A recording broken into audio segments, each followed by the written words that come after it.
This is the iRacers Lounge, featuring the latest iRacing news, driver interviews, race reviews, opinions, discussions, rumors, and more. Now here's Alan Pajari and Mike Ellis. Sound resumed. Welcome to the iRacers Lounge. I'm your host, Alan Pajari. iRacers Lounge is a podcast for the iRacer where we talk all things iRacing in a casual setting.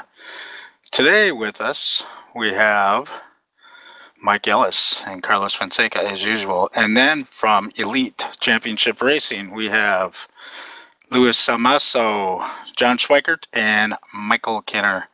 Welcome, guys. Hey, man, thanks for having us. Thanks for having us. Yeah, now let's first talk about the Elite Championship Racing, or better known as ECR. Who started this, and what's kind of the structure and the appeal of this league here? Well, the ECR started, if I'm not mistaken, 3 or 4 years ago. And the whole thing actually started back on console. The whole iRacing format didn't exist until then. Everybody was racing purely on console. That's how the whole thing started. We had a couple seasons solely on console, guys coming in. One of the creators of the league and our current president is Anthony Titchener, who unfortunately couldn't be here with us, but he's been doing this since the beginning and helped the transition from console to iRacing a couple of years ago. ECR did a season last year on iRacing already, running trucks, running B cars, Xfinity Series. And this year we made the leap to full-time Cup Series, full-time Xfinity Series, and in the middle of the year we decided to go full on and create also the Truck Series, because guys were asking.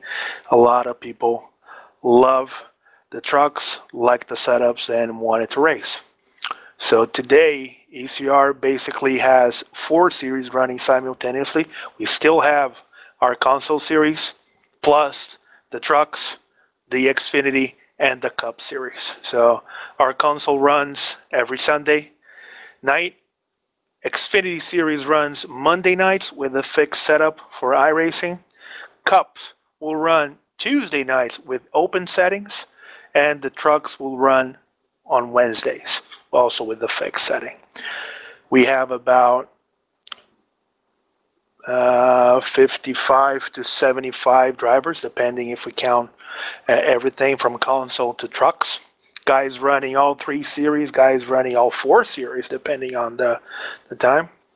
And we have 4 or 5 admins running everything from schedule, results, points, online communication, social media, websites, the whole 9 yards. And also driving, running teams, running. ECR has we try to make everything as close to the real thing as possible. We know that a lot of leagues, especially on iRacing, they try to format their leagues based on what iRacing will give you in terms of sessions, official races, so you can use the same formats, weather, the whole thing.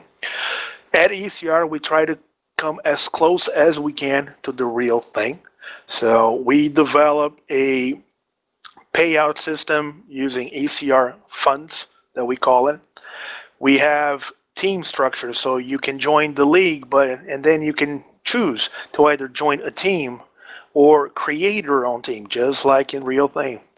You can have, we run both on the Xfinity and the Cup Series. We run real weather based on what the real guys run every Saturday and Sunday.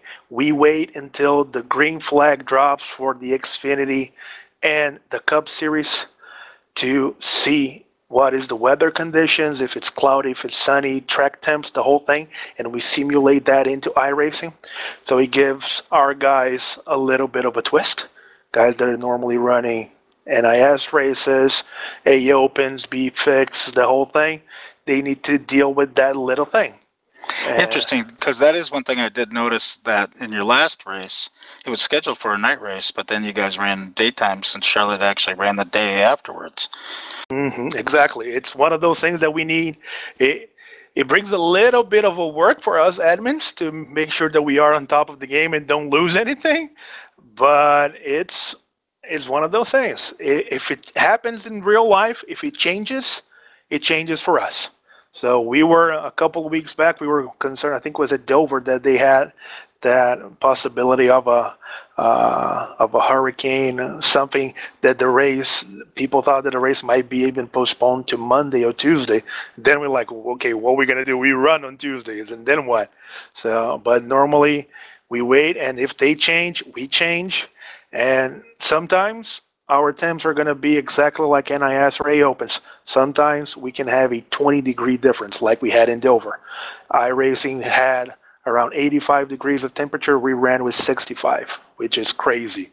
There's no way you can have the same setup. Your thing are going to go crazy trying to run the same thing. So it is an awesome twist, and both John and Mike that joined the league this year can attest to that. That is not as easy. Joining a practice, joining a race where you have absolutely no idea how your setup that you've been working on the whole week is going to adjust. So, yeah, and actually, Alan, you you saved me last night, because, like you said, Charlotte there was supposed to be a night race, and we went the day, and I just couldn't get a handle on the car after practicing on the night, and then going to day, and that really it shoots a curveball at you just like it does in real life, just like Luis said. Yeah, we were good to go running at night, a lot of grip, a lot of speed. All of a sudden they changed to Sunday, 90 degrees of track temperature. The car was just insane. There was no way we can do this thing. So we had to basically throw everything away, start from scratch. It's crazy. And we have a massive rule book trying to get everybody organized and everybody situated when they join the league. So they have to go through an orientation process. They have to go through a couple mandatory races and the lower series that we call are the trucks or the Xfinity, so they can join Cup. Makes things, again, close to the real thing. You're not going to see a guy just all of a sudden start running on the top level of Cup Series. So that just doesn't happen. The guy needs to go through trucks, Xfinity, win races, make sure that he's competitive, that he can finish, and then he's allowed to be on the Cup races. So we try to separate, and we are having, for the majority of this year, awesome races. They're very, very competitive. You never know who's gonna come up on top. We have guys that are consistently fast. So that helps the competition, and because we have a team format, you have guys sharing setups between the teams and helping each other during the race. That gives another thing that you normally don't have on official races or NIS unless you have your own team on separately, but not on a league concept. So, all right, now let's talk a little bit about this virtual money. First of all, does it cost anything for the individual to join up with your league? No, it doesn't. This is one of the things that we can say that ECR is a privately funded league, so it doesn't cost anything. We ask that everybody that wants to join, if they can, donate, especially iRacing credits, to help us fund the sessions, because that's one of the things that we really pride ourselves in trying to do, is being one of the leagues out there that can offer guys practice options. So we pretty much try to have sessions up every day of the week, no matter the series, so that guys can come in and practice on based on the conditions that we have, either for the trucks, the series, the Cup, Xfinity, the whole 9 yards. So we ask guys when they join, and this is the money, the fund that we have. This is the one time where a driver can join the league and he can actually get his own funds as a rookie. If he joins and he donates to the league, that is transferred to iRacing credits. So if he donates to us $20 so we can fund the whole thing and help us out, that gets transformed into a $20 million ECR fund that he can use to buy his own team, buy his own truck, buy his own car, run his operation, do his own thing, even bet money on the side depending on the races. So that is, and we have payouts for finishes for whoever gets on the pole, who leads most laps. And you can have drivers joining a team, accepting 2 different types of contracts where he can get a fixed amount per race that he runs, or he can have a percentage based on his finish. And that all goes into his own ECR account that we're going to have a payout at the end of the year, depending on his position for the championship, that will be used next year when we start the season and we have everybody starting from scratch, all teams starting brand new, all cars starting brand new, giving our drivers an idea of what he wants to do. I have a ton of ECR funds. Am I going to start my own team? Try to get guys to drive with me. Get to know a couple of other guys, work with different people. I'm going to do my own thing, have my own one-car team and be on my own. Or I'm going to save my money, get what I have, and just join a team that someone wants to start. So it is it's a major undertaking, and it takes a little bit of time for guys to basically understand how the whole thing works, because it's a lot of information.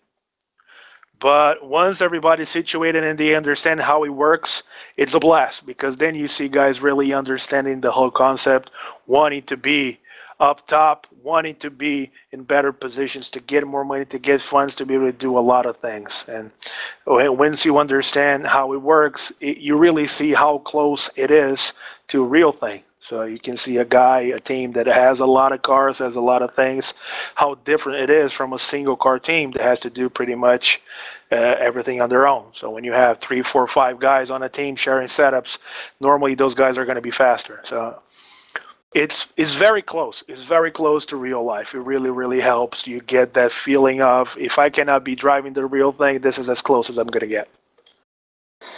Yeah, it actually seems like a big undertaking by you guys for the administrators, and it's also kind of a big undertaking for the guys starting their own teams too. Mike, why don't you quickly let us know on how you found the ECR, and I know you're a single car team. Kind of tell us your experiences on getting into that, being the team owner, and how is that going for you? Actually, really well so far. I'm made the chase there. There's a couple of single car teams in the chase. I'm one of them, and I can't. There's another one, but back, John, you can attest to this. The IWCR there, we're in that league, and of course, Junior Jason K. Miller, Alan and my other teammate. We were in that IWCR. We ran on Friday nights, and it was really cool to begin with when we first got in there. Real competitive, and just a fun league to run with. But they would run a different track than what NASCAR was scheduled versus ECR.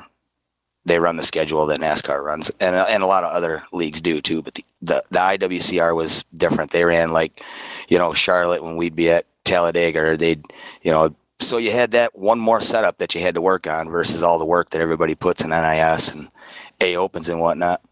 So, that was one thing to kind of deal with, but then just a bunch of, drama and things like that, favoritism. And so Jason and I were both kind of like, we're going to, back out of here. We're not going to run another season. They were only, how many race seasons were they, John? They're 12? No, not they were 12-week race seasons, and I think we ran like 3 of them a year, something like that. Yeah.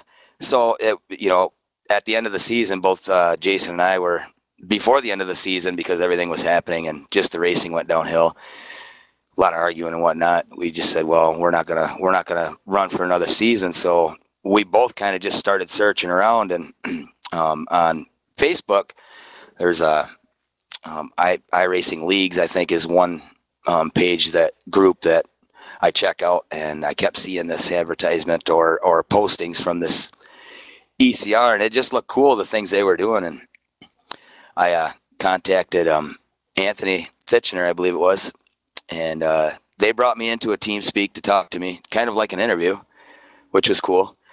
And then they said, well, you got to read the rule book, read the rule book, and then we're going to have a series of questions for you. And I looked, that was the first time I looked at the rule book. I was like, holy crap, man. I got to, print this out before I go into this test that they're going to give me. But I got to talking to the guys on sort of a just, a casual setting, like you said before, Alan. Not, I didn't feel like I was at a job interview or anything like that. We were talking about football, and we were talking about this and that and the other thing. So I felt pretty comfortable. And then they guy took me off in our own team speak and asked me the questions on the test questions. I passed that. I was told I was good to go, and I ran a couple races in Xfinity. I believe it was Stephen Massey, I believe it was, picked me up, which I appreciated, and let me drive for him in the Xfinity series for, a certain amount of races. I think it was 3 or 4, and then we discussed contract, negotiations and whatnot. And, a little bit in there, I was like, man, this is pretty cool. Just the, like Luis said, the ownership and, driving for a team and, things like that. It is about the closest you can get to real life.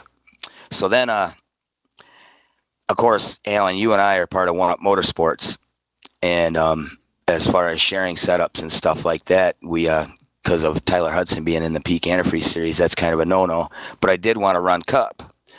Well, I had some offers coming through, this and that, and I didn't really take any. I was waiting, and I said, man, I don't want to ruin my relationship with One Up either. But this is an awesome league that I want to get into Cup with. So they actually gave me a loan at the beginning of the season to start my own team on Cup Series. Now, the condition of that loan is, of course, I get my race winnings and, this, that, and the other thing. At the end of the season, I have to pay that loan back. So I may go from, I think right now my loan is $15 million or something like that. I do believe, isn't it, Luis, or something? Yes, sir. Probably know. Yes, sir. 15 million ECR funds. Yep. So at the end of the year, at the end of the chase here, I'm going to have to pay back what I'm owed to the. And actually, John tried to get me a bet to bet some ECR funds on a Badgers and Ohio State game. I was going to bet on it, and I thought about it a little bit. I was like, oh damn, I got a loan I got to pay off. I better not risk nothing. I texted him back. I said, no, I better not. I got a loan I got to pay off. I don't want to risk anything. But that's pretty much it. That's how I got. And I'll tell you, it's been great ever since. That's good. John, why don't you just give us a rundown on how you discovered the ECR and what's your team makeup and how you doing? I was in the league with Mike Kenner, and just things were good in the beginning. They fell off the bandwagon, and I think Kenner told me about this league, and some of the other guys I raced with, we looked into it, and the big drawback on the other league was it would run different. If you want to run like competitive with the big boys, you got to run the same thing they're running. So, if they're at Charlotte and the main NASCAR's at Charlotte, and you're geared up for Charlotte, that's where you want to run. That league that we were in would go run like Martinsville. So it's like so much work just in it. Well, this league follows exactly NASCAR, which follows exactly what iRacing. So we looked into it, checked it out, and loved the structure, loved the funds. They're clear cut and straight. There's no crap. If you want it straight in the middle and to not deal with any, drama, this is definitely the place. Exactly. So basically here, ECR, I came in, you have two options. You can either, start with nothing and work your way up, or you could donate and get some funds and do your own race thing. Well, I thought, I want to see how hard it is to start from the bottom and just be a driver and work your way up. And I think I'm up to like 14 million now, but in the Cup side, I'm a one-car team. One guy owns the team. He doesn't race at all in the Cup. He just funds it, and I just go out there and run. And in the Nationwide, I'm part of another team. So I just kind of wanted a different perspective other than owning a team and dealing with all that stuff. I just wanted to come in and drive and get to know people and when you're here at ECR, after a while, it almost becomes more of like a family atmosphere, you know? Obviously on the track, that all goes out the window. You race each other hard and stuff, but man, off the track, you get to know a lot of these guys, and you chat, you text, you have a good time. I mean, it's a good atmosphere. Yeah, I've been watching Mike's videos, and so I've been watching, you know, from that point of view, and it seemed like it was quite a nice league. And you know, and then I would see on the Facebook stuff about the payouts, and you guys would have a bunch of stuff about it, you know, and so it really looked like it was a real nice put together league. I have to admit, Luis, you guys did a wonderful job on this thing. Yeah, and I wanted to say that Facebook work you guys do is exceptional, and I see Anthony's work everywhere, and I'm in all these different iRacing groups, and there's a real Facebook community amongst the iRacing, and Anthony is like embedded in all this stuff, and you see the ECR everywhere, and it's good information. I like to follow it. I bet you guys are having a chase, and I follow it just to enjoy reading the post and the you know, race recaps and stuff like that. And I'm not even in the league, but it sure sounds exciting. Yeah, it's one of the things that we try to do because it's part of our recruitment also. Like, we know that a lot of people go to, especially Facebook nowadays, is their main source for, one, information, two, share knowledge. So you see setup exchanges, you see paint exchanges, you see the whole thing. So it's part of our efforts to not only put ECR's name out there, but everybody that wants to race with us can see it and can look at it and don't have to be going like crazy trying to go on forums, trying to go everywhere. Like, where can I find a good league that I don't have to worry about all the nonsense that happen on official races, right? That I can just come in. I know exactly when the races are going to be. I know the format. I know the rules. I know who's going to be there. I know what happens if I miss a race, if I'm there, if I win, if I don't, the whole 9 yards. So this is, and blasting out on Facebook everything that we do, it's part of that strategy. And it took us a while to get organized the way that we wanted. And because of that, we missed a couple of the races. But starting next week, on the second week of the second round of the chase, we're going to be partnering up with MaxSpeed TV, probably one of the biggest and well-known iRacing broadcasters out there today on YouTube. So we spoke with Rudy Cummins that runs and owns MaxSpeed TV, and they're going to be broadcasting our final 6 races of this year's Cups chase.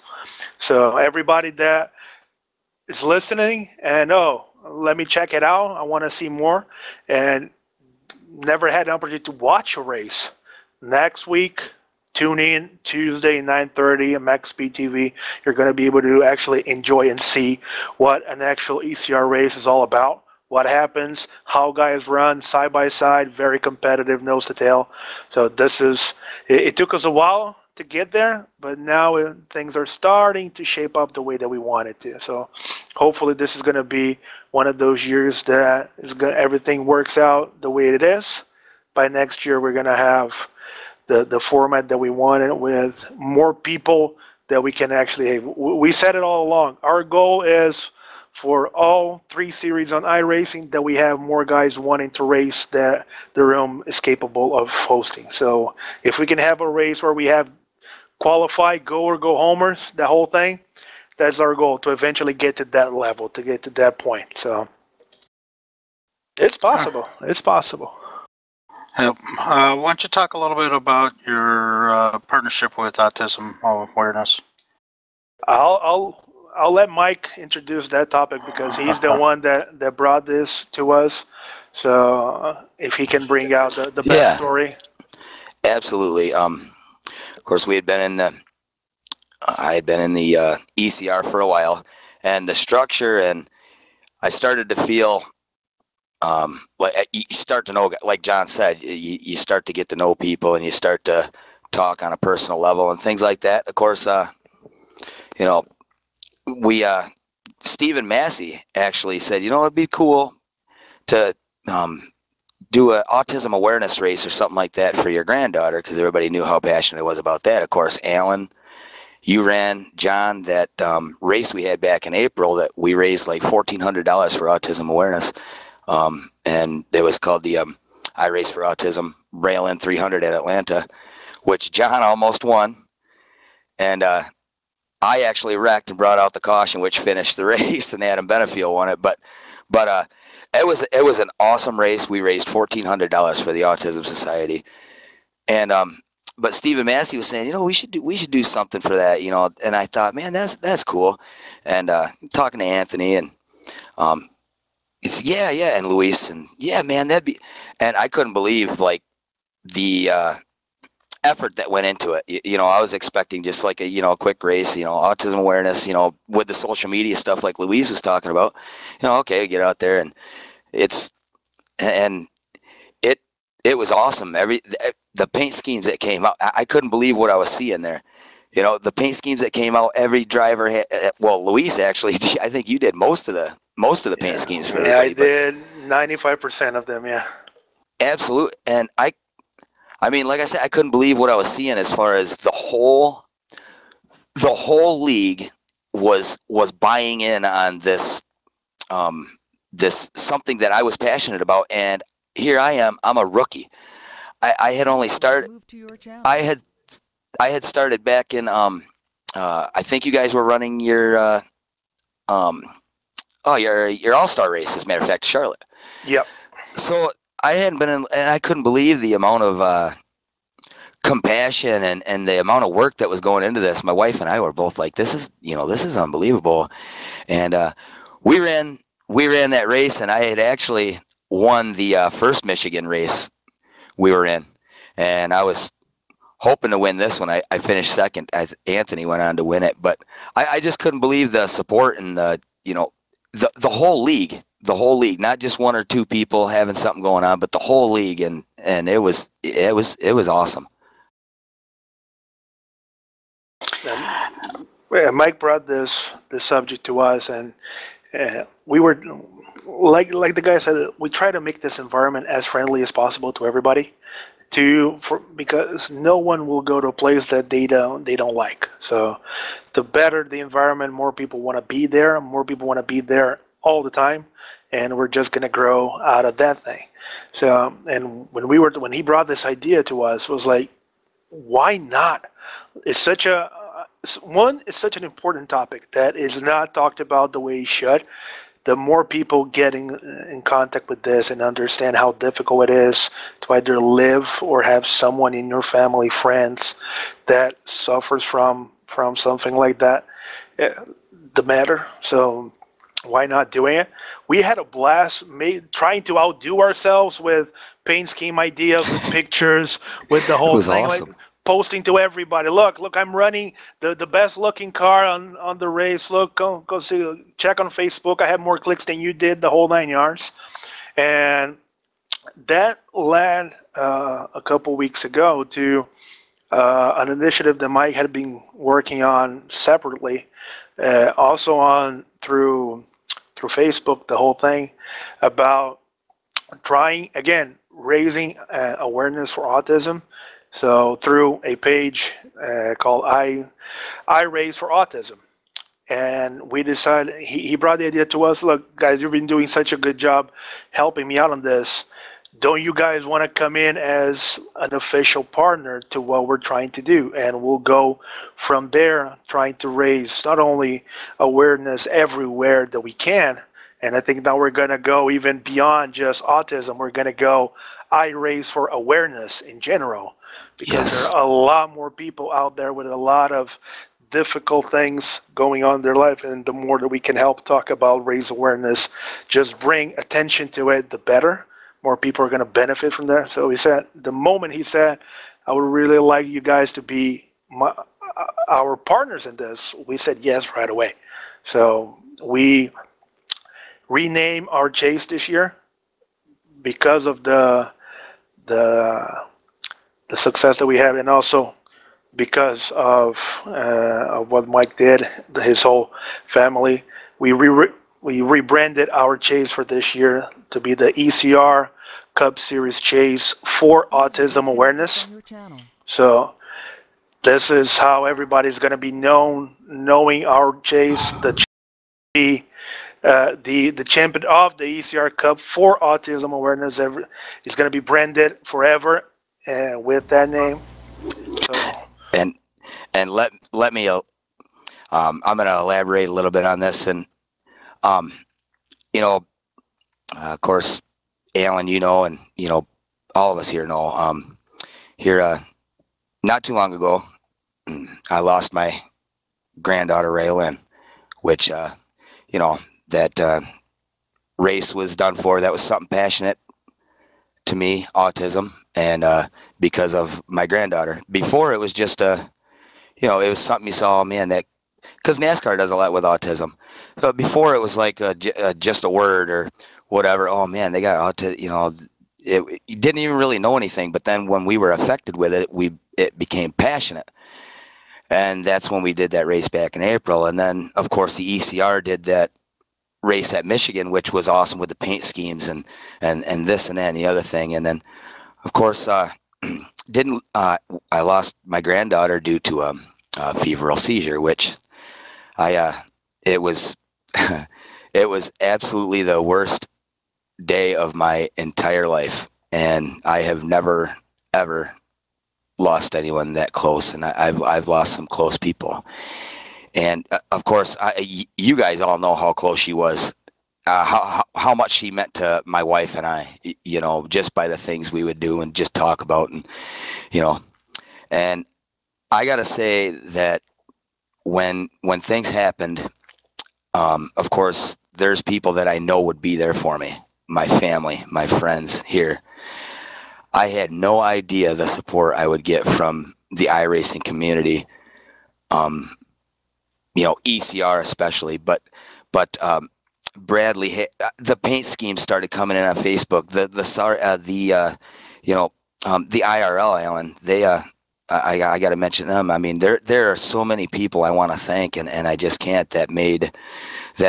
That just said that they were thinking about us. And the thing that's so special to me and all of Raylan's family is we don't know each other. We haven't met each other in person. Of course, I know the IRL does that meetup they just did a week ago or whatever, but we don't know each other in person, and it's unbelievable how people came together for this.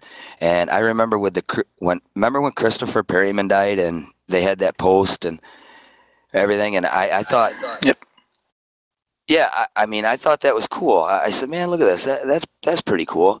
And there was other things too, like the autism awareness race, where there was a bunch of donations made, and guys, it was just an awesome cause and people coming together. But it really didn't hit me until this had happened. And like I say, posts and messages and cards and flowers from the iRacing community. That meant so much to me because, like I say, these aren't people that I would expect to be there. I would have come back to iRacing a week later and done our thing and not even looked at anybody on iRacing, any of you guys or anyone else differently, because I don't know if you know where I'm going with that, but that's what it was. Well, then I got to mention Bradley Havard. He did my paint scheme that's on my Fusion that I'm running now, in memory of in loving memory of Raylan, with her picture on there, and I'm sure everybody's seen it. And there's even a couple cars I've seen with that tag on there. I mean, I owe him a lot for that, and I've run with him quite a while. And then Jason, he's helped me out, and of course you, Alan. I mean, all of One Up Motorsports. Tyler, he mentioned us there at for his Chicago race, dedicated that to Raylan's family and everything. And it was overwhelming.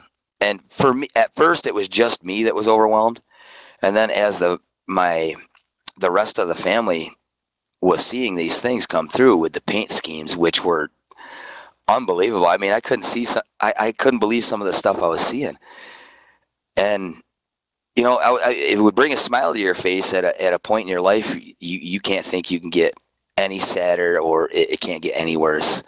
And those are the things that meant so much. And then the ECR did what they did with, they went and invaded Max Speed TV had a special race on Saturday celebrating their subscribers. He had 1,000 subscribers, so they were giving away, prizes. And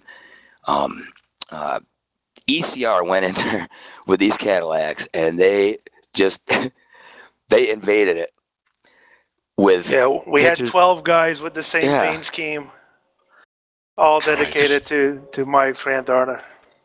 All right. And I had to work. I wanted to race so bad, but I had to work that Saturday. But we were watching it when I got home, and it was emotional for us. And then the ECR said any race winnings, is going to Raylan's family for funeral expenses. And actually, I posted a picture of her headstone that we're going to be getting. So, but I mean, who does that? I mean, people. Who does it? And I came in the middle of the season. I mean, that's better. You meet people here in person, and you don't even know if you get to know them in this amount of time. You know what I mean? That's what meant so much, and it touched us, and it really did a lot for our family. I mean, it really did. The iRacing community, and it meant a lot to us. It really did. I mean, and now, like I say, like Luis said, the ECR chase for autism awareness, just everything that was done, we couldn't believe what we were seeing. And these are from people that you wouldn't expect it, and that's what made it so special. That's what is helping us through this thing. And I gotta say, I'm not a believer in different things or whatever. I don't know, but my wife would always say, "There's a moth, that must be Joel Raylan's dad," or there's a penny, that must be my mom. And I would just kind of roll my eyes to myself because I've never been through anything like that. I didn't want to hurt her feelings, or maybe that makes her feel better, or who am I, for that matter, to discredit that. So I just kept them things to myself. Well, then these things started blowing up from the iRacing community, ECR especially. I mean, all these things were coming through, and then the iRace for Autism page, that thing blew up. I only had like 30 likes on there or something like that. It was, Luis, and then it seemed like 1 or 2 days later it was over 100 likes. I couldn't believe what I was seeing. And my wife is like, because Raylin, as you guys know, her and I, she was a bigger race fan as I was, and I know a couple of you guys saw the YouTube video where she's dancing in front of the TV at Watkins Glen, and she did that. She came over on Tuesdays. She would come over to the house. Nothing would bother me on Tuesdays. She'd come over to the house, and Tuesdays I'd take her upstairs. Her and I would hang out for a few hours while my wife was finishing up her daycare. She'd close the daycare at about 7 o'clock or so, and Ray and I had spent a couple hours together. Well, then my wife would have dinner, and then she'd get Ray in her pajamas and get ready to settle down. Well, my wife is a big fan of watching my stream. She would watch it, and Ray would be there just hanging out with her, and she'd be like, "There's Papa, there's Papa," and Ray would go dance in front of the TV. And then Saturday she would come over and spend the night, and Sunday morning, afternoon, Rhea and I would watch the race together. She'd hang out with Papa watching the race, and then my wife would take her home. So this Tuesday night after Raylin had passed became real special to me, and that's because of my wife. I got to thank her for it, because the next I had actually messaged Luis and Anthony and said that I had asked them, can somebody drive my car or something like that to get my points, because I had made the chase. And of course, being the structured league that they are, they said, no, unfortunately, maybe a starting park or something like that, but nobody can drive your car for you. And I understood that. I didn't know. That's why I asked. And and that was fine. Well, then my wife Celia, she says, you love that you should run it. Maybe it'll be a nice distraction for you for just a little bit. And so then I said, okay, I'll run it. It was at Chicago, and I posted that I was going to run, and I was pretty quiet. But for the hour and a half, guys, I was kind of distracted. I mean, it was still there, but I was, distracted. And after the race, I thought, okay, that felt pretty good versus what I've been dealing with and then right after that, all these things came pouring in that I just mentioned. It was coming in one after another, everything, and it was overwhelming. And suddenly this championship on Tuesday nights became severely important to me, and something that it means something versus, I mean, we're all here to have fun. This is the closest we'll get to, driving a race car or whatever. But it actually means something to me because she would be here at the house on Tuesday nights, and, I know she'd be up there, there's Papa, and she'd be dancing. So if things come down, I could about imagine. And my wife actually made the statement. She says, well, because I never believed none of that stuff about the moth and the penny, but I firmly believe it's something making me feel better through what we're doing, which is iRacing, and because it was associated with my granddaughter so much, and that's how I feel about that. And don't forget Dover. You just made it in the chase too. Well, I don't know if Alan, you probably have seen it, but we were running Dover in the EC, and like I say, this championship became very important to me. I think this championship means more to me than the real Sprint Cup championship means to Kevin Harvick, and I say that with true honesty. We were running at Dover, and I was comfortably fifth, I think, in the points. It was our elimination race, of course. And I figured, well, if I finish top 10, I'm going to be safe. I didn't really do all the math and exactly figure out no matter what I do, no matter what anybody else does, I have to finish here. But I figured top 10, okay. Well, I got running through the race, and throughout the race, I found myself not even trying. I found myself up in top 10 and then hitting the top 5, and the car's feeling good. And I said, man, I think I can. I think I got it. I think I'm good. Well, of course, John here, he's the first one to ever have Raylan's picture on his car, and that was back in that first annual. Yeah, exactly. Yep. He ran her pit. He was the first one to do it, and I seen that. And then Bradley, he did me up a paint scheme. I just thought it was awesome. Somebody had my granddaughter on their car, and he almost won it. And well, as soon as John heard the news, I seen the post. He said, "I'm running Raylan's car for the chase, at Chicago," and that was first race of the chase. Well, he tried at Chicago. It didn't happen. Something happened. And then New Hampshire, he spun out and went to the back.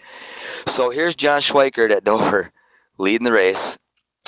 And I felt like I had a car that could win. So I shouldn't have, but I started pushing a little bit, and I lost it in the corner, and I wrecked. And I don't know, I wrecked before and got mad, but I've never felt like I did there because I thought it was gone. I did. I thought it was gone. And cautions fell, and it seemed, I went and I watched the race just a couple days ago. I watched the race. It was unbelievable how the cautions fell, and the car was damaged. The front end was caved in, and I only had 30 seconds of required damage and like 3 minutes of optional. So we got cautions, and John was leading the race. He put me a lap down, and after I wrecked, I don't know if you noticed the difference, but I was pretty silent after I wrecked. Cause the winds were knocked out of my sails, and, John went a lap down, or I went a lap down by John, and he just about caught the next guy. I believe he did. I kept thinking he's going to catch the next guy, and then I am really screwed because I'm not the lucky dog anymore. Well, Mark Figueroa ended up wrecking, who was the guy ahead of me. He should have been the lucky dog, but he wrecked, and that gave me the lucky dog, and that was the turning point right there. I got the rest of my damage fixed after a bunch of cautions, and was able to come back and finish 11th. And I got lucky on that. I should have been down, but to top it all off, the last few laps, and they were talking that it was over because ECR doesn't do the 1 lap shootout. The race is over when the caution comes out, and I'm sitting there, and John knew it was over. I knew it was over, but I'm thinking to myself, your internet's going to go out, because this is my granddaughter's on the car, and this is the first win, because it meant a lot. And once that checkered flag come out, and he won the race with Rail in on there, and I made the next round. I'll tell you, it was I was pretty shook up. I was pretty choked there. Great story. That was that picture that I put in the chat. But basically, after the win, I mean, I tried so hard to represent, Raylan's car, after everything that we went through with racing on iRacing and doing that thing, that as soon as across the line, I'm starting to break down here for Kenner a little bit, tears in my eyes, and going around, I said, I'm going to go ahead and go backwards for it. So I'm just cruising around backwards, and I'm like, Kenner, go stop at the start-finish line. I'll meet you there, man. And he's over there just all choked up and half, It was a hell of a moment, and I'm just so damn thankful that I could be there for you, man. It meant a lot to me, too. It did. That's so cool. It's such a neat story that really, this is a sport. This is a community, a family, and boy, you just outlined it right there. Absolutely. I mean, we were overwhelmed, and I'm going to tell you, I have friends and family that I would have looked in the past and said, I know they'll be there for me. And there are certain friends and family that weren't even there. And these people that we interact with on a weekly basis and whatnot, it came together, and just, I'll tell you, it really helped. And I got to tell you this, there is Raylan's other grandma and grandpa and her aunt on the other side of the family. Her aunt commented, she watched that race on Saturday, and she mentioned, she says, I don't watch car racing, but this and that and the other. She said it was awesome, so a lot of people, this means something to them. It goes to your heart. It's not just a game or whatever. And like I say, we're all here for fun, but we do talk to each other about what we do at work and about the kids and this and that. You start to get to know each other on a personal level, even though we haven't met in person. And it meant a lot to me that these people that I wouldn't expect that from just did so much, Yep. I know. For time's sake, we should probably move on though. Okay.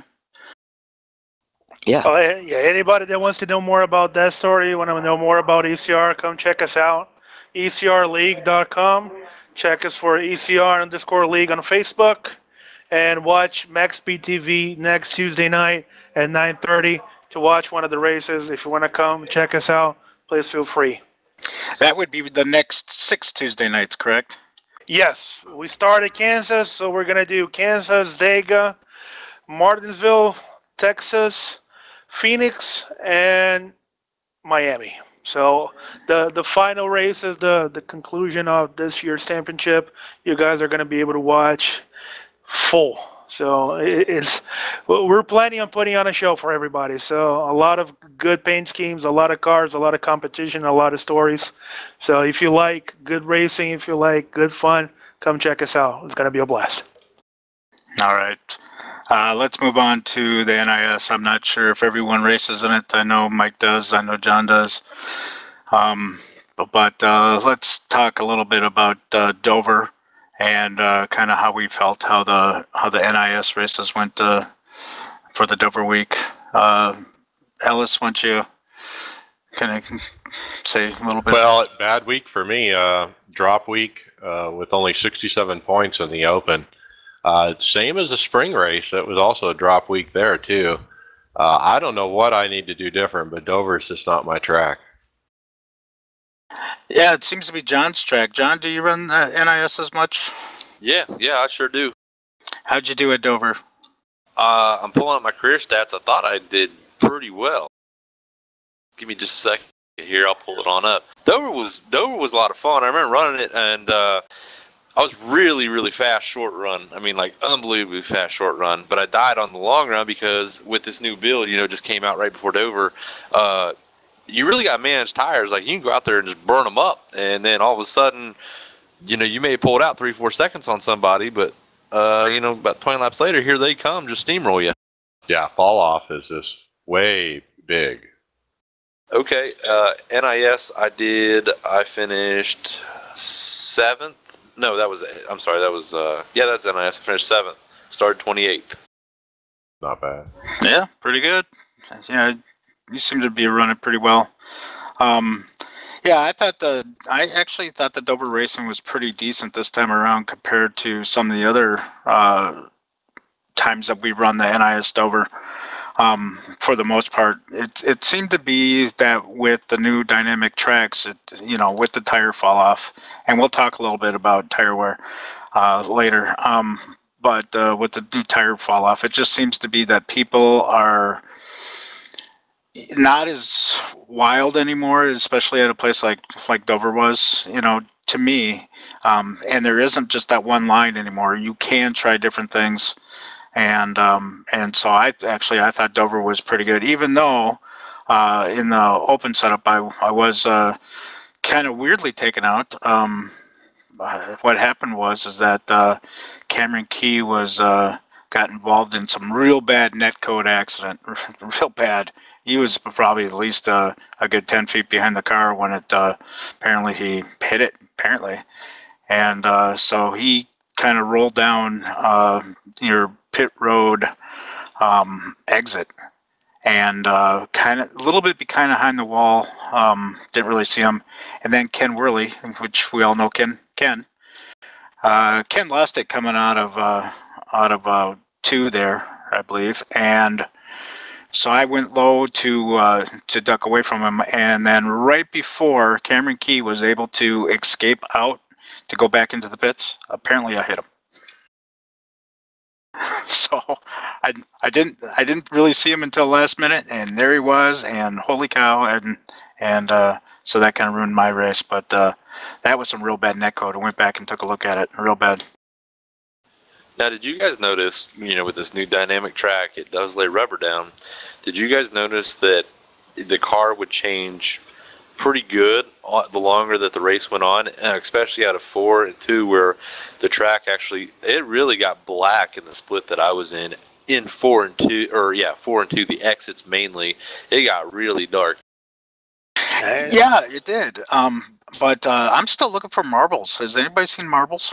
No. You really got to get up to like 70-80% to really start seeing a lot of marbles. Yeah, we ran a test session once just to make sure that that thing was actually working, and we had to set it up starting the race with around 80, and halfway through, then we could see not only the track, like John said, extremely black on the exits where the cars just sliding, the tires are being used to the maximum, but up that echelon of 70-80%, that's when you're going to see the marbles. And then you notice, actually, when you go outside the line and you try to keep speed, if that thing hasn't been working, if guys were not going through that thing to clean it up, that's when you're really going to see it. But yeah, how did everyone do at Charlotte? Go ahead. Killed me. The tire fall off. I can't manage the tires, and with long green runs, I'm just toast. So it was another bad week. I had the same issue with the tire wear. Got real tight off 4 and just pancaked the wall and took myself out, running in the top 10. Yeah, it's funny. I don't know if it's with everybody, and I'm pretty sure this has to do with setups and the way that you're going to set up your car, the whole thing. It used to be, at least for my driving style, every time that I had a car being tight, I was going to destroy the right front just because that's the way that I drive. After this new build came out, I don't know why, and in my head, I set up the cars the same way. Instead of the right front, my right rear gets dismantled. 10, 15 laps in, my right rear starts to slide like butter. I don't know why. I don't know if anybody else noticed this thing or it was just the way that I set up cars and the way that I drive. But it changed also the way that your car is falling out, what are you used to to be a concern now, you need to pretty much reverse the whole thing. You know, I would agree that, you know, most of the time when you're setting up cars and you're working on it, a lot of times you're looking at that right front and seeing how badly you're wearing that right front. And now it does seem to be more that you're looking at the right rear in conjunction with the right front, and you are focused a lot more on that right rear than you were before. I would definitely agree with that.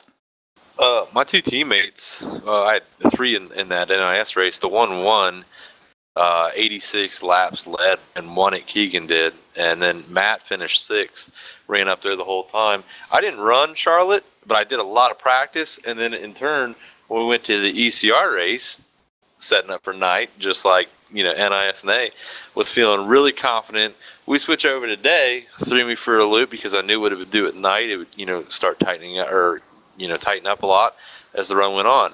We go to day and ECR. I put so much rotation with that front arm symmetry because it was really tight immediately that 25 laps into the race, we were still running green.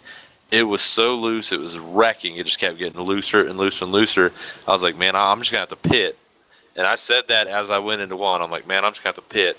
Well, coming out two, I destroyed the wall. I destroyed one of the chasers, and I felt so bad. This new build just throws you for a loop. Yeah, I liked it. Charlotte was actually my favorite. I used my own setup for Charlotte, and something that none of my teammates used. And so I ran Friday and Sunday in the open. And Friday, I noticed that after about 20 laps, I can start passing people pretty much at will. It was just really coming in. And Sunday, I got really lucky. I think, and Mike, you were in the race. I think we had a caution around lap 70. Yeah. And actually, Ellis was in the race. And then we had our next caution about lap 118. And so there were nice long runs there. And by the time we were at 118, I was in first place. And so then when we had our restart, you know, I was able to get out to a little bit of lead, but then three guys caught up to me, so I let them go, figuring that, you know what, I'll just run them down later. And so then I ran down the third place guy. The first two guys pit, actually, before I was able to get to them. And then none of them were able to catch me by the end of the race. So actually I had another victory, which I feel awfully good about. Yeah. Yeah, congrats on that. Great win. Yep, and so then that's the setup I shared with Mike because I knew it was a little bit tighter than what the rest of our teammates were working on. And it worked good for me. Yeah, it was one of those setups where you're not going to be the real fast guy at the beginning, but you'll be the fast guy 25 laps in. That's actually exactly what happened. We didn't have that many. We only had I don't know, in our ECR race, maybe 2 or 3 cautions. I can't even remember. It wasn't many. We had them green flag runs, and I was getting blasted on the starts, and then it seemed 15, 20 laps, you'd start reeling them back in. So yeah, it was working good. Yeah, and so what do you guys do to try to manage your tire wear? I know, Mike, I think it's you will self-admit, Mike Ellis here, you'll self-admit that you're not very good at saving tires. I'm the worst out there, I guarantee you. There's 32 drivers, I'm 32nd on saving tires. And you know what? I'm really fast for 10 laps, but when, like you said, when you hit that 10 lap mark, everyone just pulls away from me. I don't know, I'm just doing it wrong.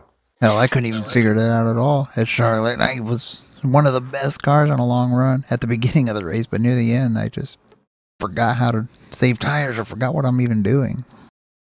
Yeah. So what do you guys do to save your tires? What's your strategy?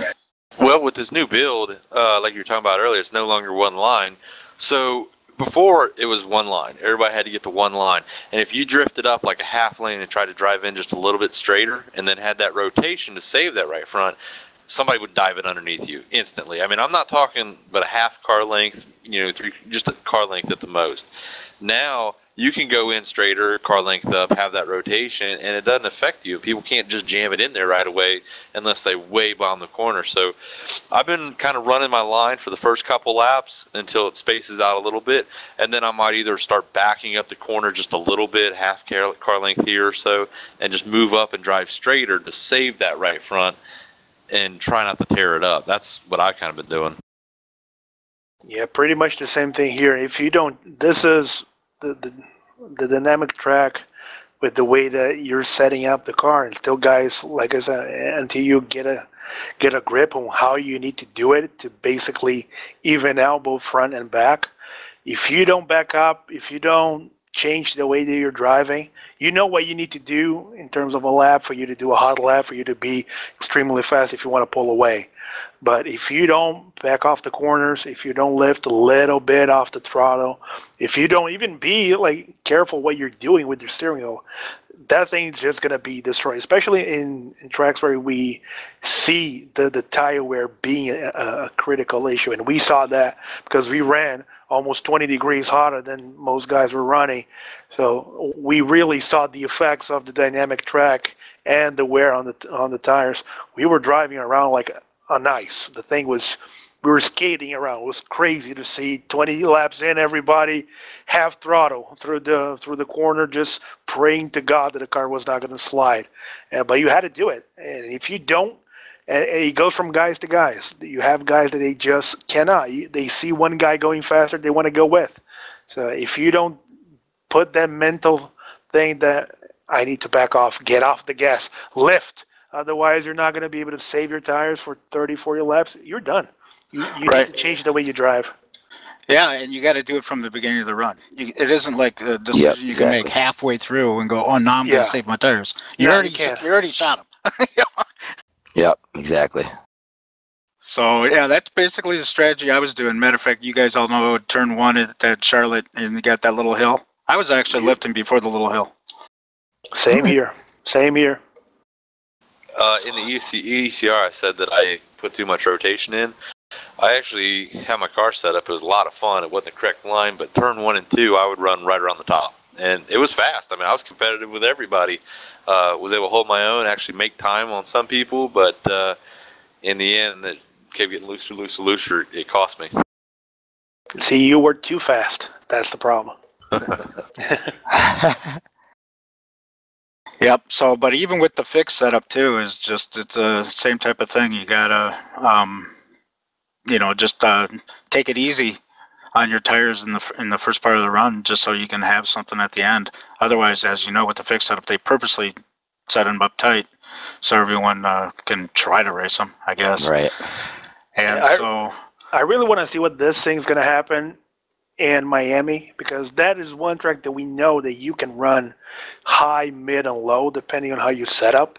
I think that's the track that because we're going to get to that thing, everybody already knowing a little bit about how to behave. That's going to be one hell of a week. Until then, I don't think we're going to see that this week. I don't think we're going to see that in Talladega. Maybe Texas, depending on a little bit, and the two short ones. But Miami is going to be the one that we're really going to see this thing in full effect, with everybody understanding how to drive, how to set up, and used to the track that's going to be changing. That week's going to be like, for iRacing, for everybody that's enjoying this thing, I think that's going to be the turning point. Yeah. And what do you guys think about Kansas? I know everyone's trying to ride that top line so far, and tonight's the fix. Last night wasn't open. And you see in the forum post, when someone, they start that Kansas forum post and someone puts a train in. Boy, ain't that the truth? Well, if everyone's riding the top line, and let's say you're the 8th car in the train, what happens if the second car derails? Good luck. Pass them all. Pass them all. So that's kind of my thing, and it's actually a strategy I'm going to be starting here tonight, is that I'm not going to run that top lane until it's near the end of the race. And, I was going to say something, but I didn't want to give it away on you because you were talking about that last night. I saw you running last night, Alan. You were running the middle all night. Me? Didn't you do it on Monday too? Yeah, Monday I ran Monday I basically ran the middle, and for fixed it was actually working pretty good if you ask me. Yeah, it was. You passed me there at the end. Hey, Alan, you want a tip? You want a little friendly tip? This will be for everyone, but go ahead. Okay, last night, I'm sure you're familiar with dirt track, aren't you? Yeah. Okay, well, last night I was pulling some dirt track and slide jobs. Not like brutal, but you basically just go in there in the middle and lift, 4 car lengths later than them. They're either going to pass you on the bottom when you get in front or run you over. Yeah, you just slide right up. Yeah, that's how the passes have to be done. And you know what? Track position was huge last night at Kansas because there was just no passing. I knew the guy behind me was faster, but he couldn't get by. Well, especially at the end of the race, to me, is actually when you do it. You're going to be up front, or you're going to ride the high line and say good luck to everyone behind me. Yeah. But at the beginning of the race, I really don't want to kill my front end by running into someone because they hit the wall or because they hit the wall coming out of 2 or whatever the situation is. So I'll run the middle, and be able to prepare to dive down when I need to. But I certainly won't be up there with what I would call the crazies up there next to the wall at the beginning of the race. Yeah, they're right behind each other. That's what you're talking about. Like literally hooked. Yeah. For example, let's say there's a second from the guy that's in front of me. I'll run the high line. That's fine. But I will not be right behind someone. I mean, that's with my Kansas races in the past. That's how I've been taken out, was someone hitting the wall and I'm having to be right behind them. So I'm just kind of tired of it. It is hard to turn down. When you're up there, somebody hits that wall, you have no time to turn down to avoid them. Yeah. Really, if you're that close. So, but yeah, I did see some slide jobs, and I did watch one of the streams from Joshua Justice, and Mike, you did a nice slide job on him on one of the races. I did. I got a top 5 last night. Wow, I'm very impressed with that. Very happy. Yep. So, anyways, Kansas is actually. I like the track. It's just for iRacing right now, with still the high line. It's just a kind of a difficult track. With the people slamming the wall. And by the way, Joshua Justice probably hit the wall 20 times last night. So he did pretty good.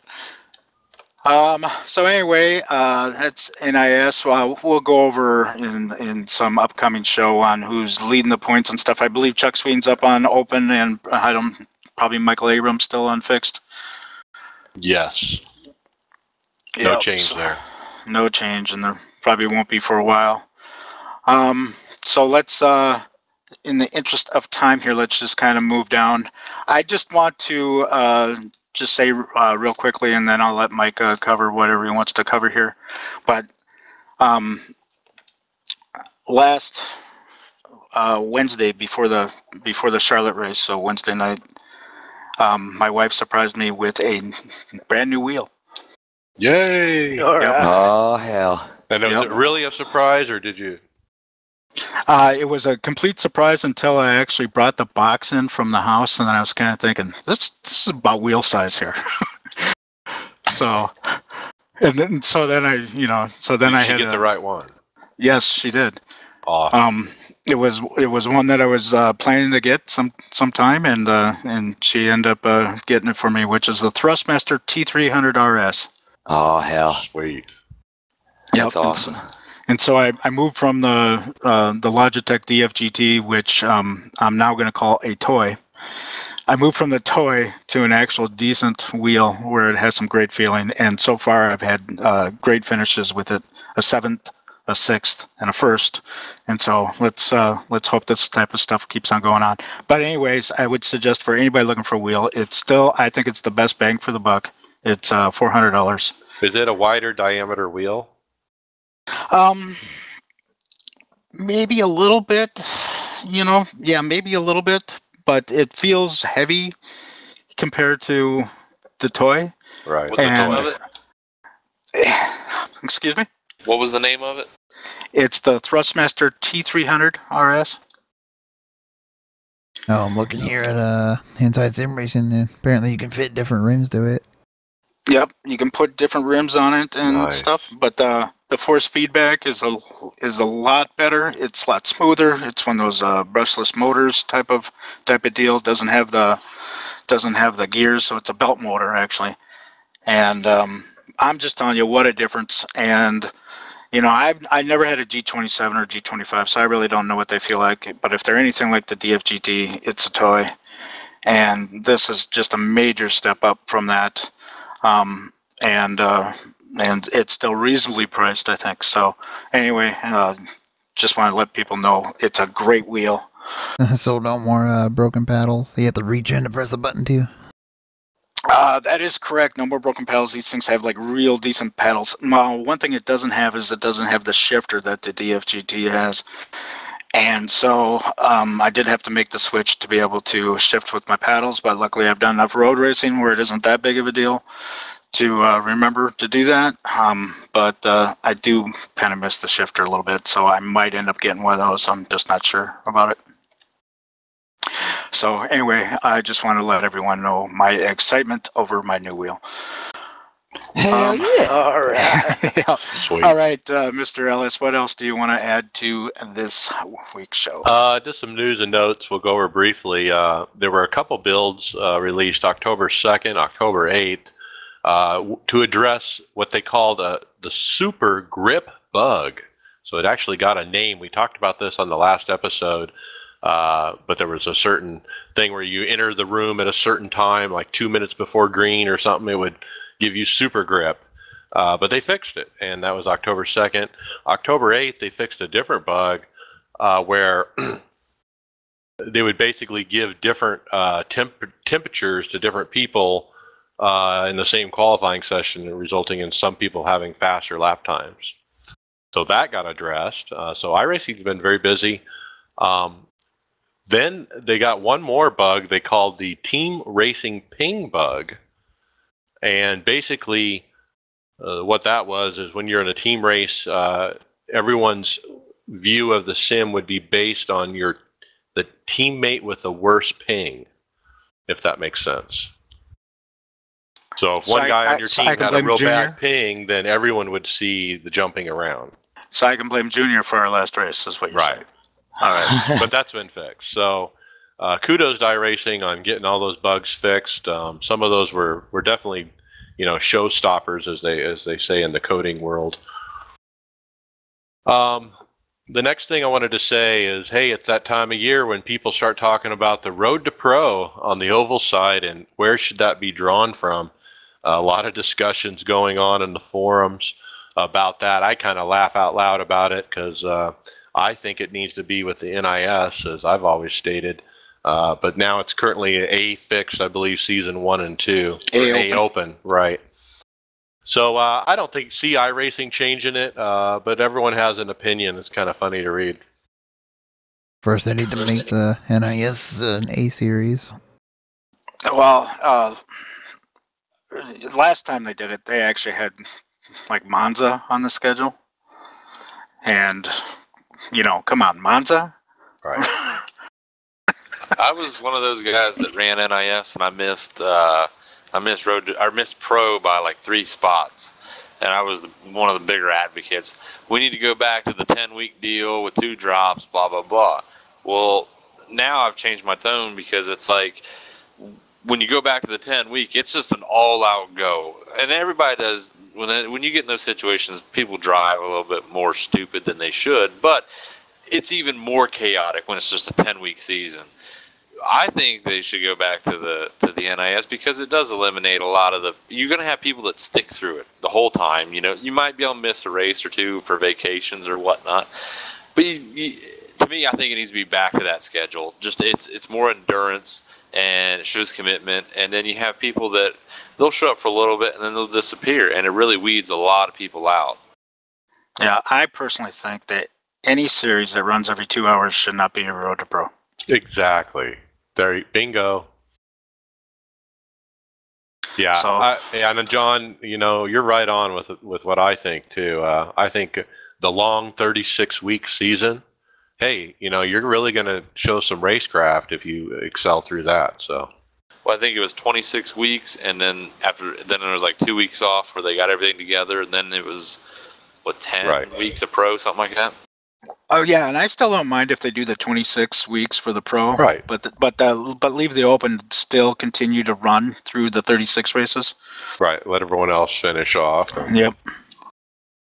And no big deal. Just cut the points off. Say we're top 10 after 26 weeks. All right. Well, we'll see what iRacing does. I don't expect any changes. Next up was, hey, the iRacing YouTube channel we talked about last time has been very busy. They've been showing all kinds of stuff, including league races from other leagues and road racing, oval racing. It's gone crazy, and Finally. check it out. Finally. Should have been doing this all along. Oh yeah, and it certainly makes sense. And okay, so the next one is another touching story about the iRacing community, much like what Michael Kinner was talking about earlier. This time, it's a fellow iRacer named James Petty, who's one of the leaders in the painting community. His wife basically took to the iRacing forums and asked for help, and they started up a GoFundMe, and it's taken off. And we've seen these GoFundMes before, and we've talked about them on the show. And in all those cases, everybody sees right through that stuff, and nobody gives them any money. But in this case, it's a real need. The guy has some medical issues, and the iRacing community has really stepped up and helped this guy a lot. The GoFundMe is currently over $10,000. Wow. Yeah, and from what I can tell, it's all iRacing community that's donated this. That's awesome. It is awesome to see, this guy has some real need. He's touched a lot of people in the community. He's always there to help if you have a painting emergency, so to speak. And he'll, give you a paint or help you with a paint if you need one. So it's really neat to see the community give back like this. This guy needed it really bad, and it just seemed to strike a chord at the right time with everybody, and the giving has been really high. So kudos to the entire community for helping this guy. Absolutely. Oh yeah. Next up is, wow, this is what I've been kind of hoping for some time, but IndyCar, the real IndyCar, Verizon IndyCar, has joined forces with the 16th Street League of IndyCar on iRacing, and basically have joined with Racer Magazine, and they're putting on races now with, obviously iRacers from our community, but real IndyCar drivers participating as well. They ran an event last night. Simon Pagenaud was in the event, I understand, but ended up wrecking and finishing some laps down. But a very exciting broadcast on the IndyCar YouTube page with several thousand views. So we're not talking just about iRacers watching iRacers. We're getting some real crossovers, some real race fans. They're going to do this every Tuesday night for the next few weeks. And boy, this is a great way to try to break out in some marketing. Absolutely. You can see everything growing just in the amount of time I've been here. You can see it. You can see everything growing to the other than, like you said, Mike, just the iRacing community. There's a lot of stuff out there where you can click on something and, oh, what's this? And you never see iRacing before, and like, oh, that's kind of cool. But yeah, that's a good way to grow. Oh yeah, and they're expecting other IndyCar drivers to compete. Will Power, Sage Karam, and Sebastian Saavedra have all expressed interest. So Tim Holgate won the race last night at Phoenix, and so check that out on Tuesday nights. And it was really neat to see on Twitter this morning, Racer.com covering this like it's real racing. Well, it is real racing, but they're covering it, and boy, this exposure is just huge right here. So kudos to iRacing, and especially the 16th Street Racing League. From what I understand, this league contacted IndyCar directly and really kind of brokered this deal, outside of iRacing. So that's amazing. That's awesome. That's amazing. Moving on to hardware, we talked about Alan's new wheel. A couple other hardware notes. Yeah, software side. There's a new dashboard kind of thing out called Pro Racing Web. You can find it at dash.proracing.club. And I've been experimenting with this. It is free software. Pretty cool. You can check temperatures, you can do fuel, you can have gauges. It does a lot of different things. The neat thing I like about it is you can not only broadcast this on an internal network, but externally as well.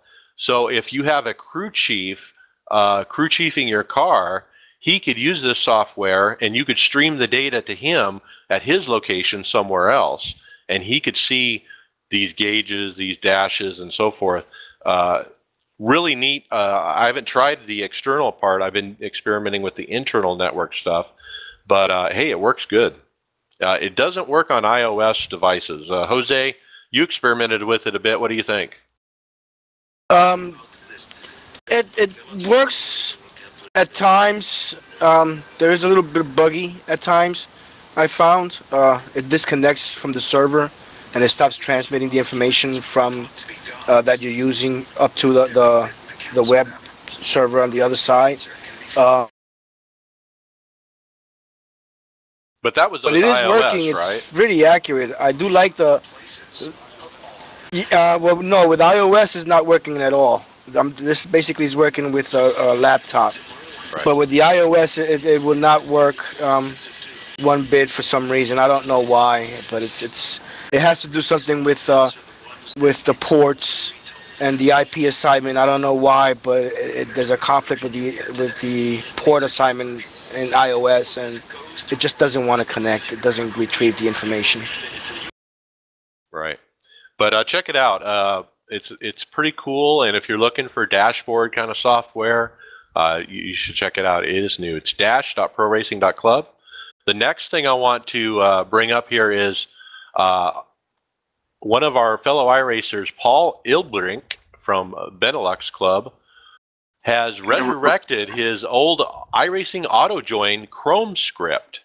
And back in the day, like before the summer, when they changed the website up, you could install this script into Chrome, and it would provide a little checkbox to auto join the session when the time came, so you wouldn't have to be there and click join. And I loved it. I lived on that thing. And so it quit working when they did the summer updates, and now he's resurrected it, and he published a new version of it. It works like a charm. I've tried it for the last 2 or 3 days. Check it out on the forums. Search iRacing AutoJoin. Just so that you know, Mike, he does have a version that works with Firefox as well, in conjunction with Grease Monkey. Okay, so yeah, for your favorite browser. All right. Hey, fellas, I really hate to jump out of this podcast in the middle, but I have a prior commitment to run this 8:30, so I appreciate you having me on tonight. Yep. Thank you, John. Yeah, that's actually the end of the list there, Alan, so let's wrap it up. All right. I'm going to kind of wrap this up kind of quick. Everyone knows where you can check us out. It's all this iRacers Lounge stuff, Twitter, Facebook, YouTube, Twitch, blah, blah, blah. But otherwise, I just want to thank you guys from the ECR. It sounds like a wonderful league. You guys are doing some wonderful stuff. And to hope for your continued success. And Mr. Kinner, I know you're traveling to Kansas to go see the real races. Yes, hell yeah. So have some fun. Awesome. Go get it. My wife and I both need it, just like a reset, you know? Yep, understand. And so if anybody else got anything last to say, let's kind of wrap it up.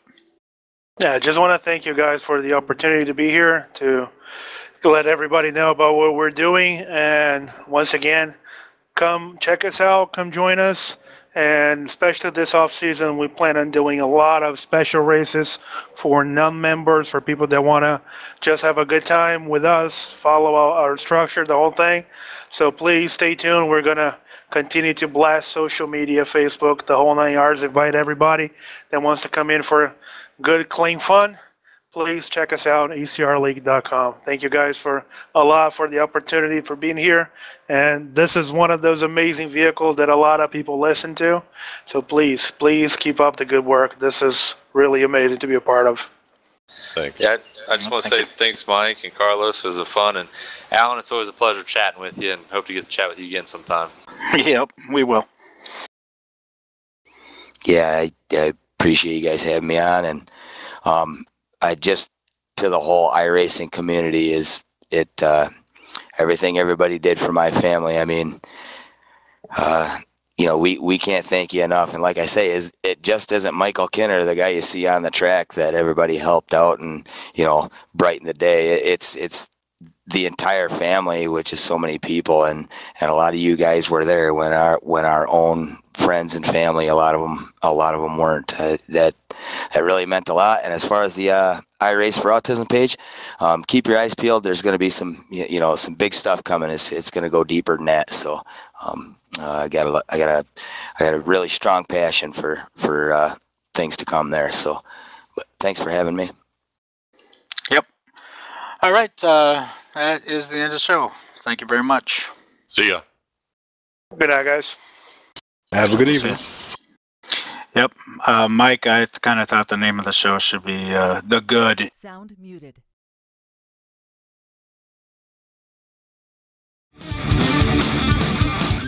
Thanks for listening to the iRacers Lounge podcast. Make sure to go subscribe to us on YouTube, follow on Twitter and Facebook, and SoundCloud.